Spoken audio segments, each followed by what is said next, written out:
majina naitwa Shimbi Martin Morgan, ni mtemi wa sungusungu wilaya ya Kwimba, lakini vile vile ni mtemi wa sungusungu kanda ya Ziwa na Magharibi.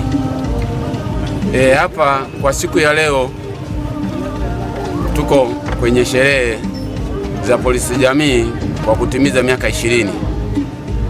Nikiwa kama kiongozi wa sungusungu wa kanda ya Ziwa na Magharibi. Kwanza kabisa napenda kutoa shukrani zangu za dhati kwa ajili ya jeshi la polisi kulingana na kitengo walichoweza kutuletea. Kitengo cha polisi jamii kimeweza kutubadilisha sisi wananchi kwa asilimia kubwa sana, kwa sababu kipindi cha mwanzo mwananchi yoyote alikuwa hana mahusiano na jeshi la polisi.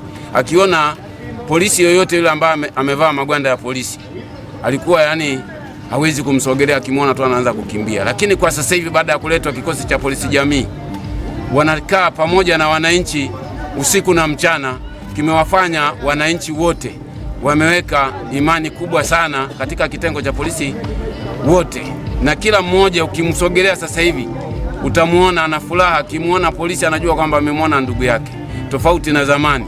Ndio maana hata sasa hivi tunawaomba jeshi la polisi liendelee kuongezea mahusiano na wananchi pamoja na maelekezo ya jeshi la polisi. Nina imani ya kwamba litawafanya wananchi wataendelea kuwa na maisha bora zaidi katika maisha yao.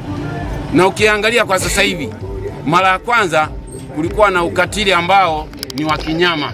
Wananchi walikuwa wanakatokata mapanga, lakini kwa sasa hivi zoezi la kukatwa mapanga limetoweka ndani ya eneo letu la kanda ya Ziwa.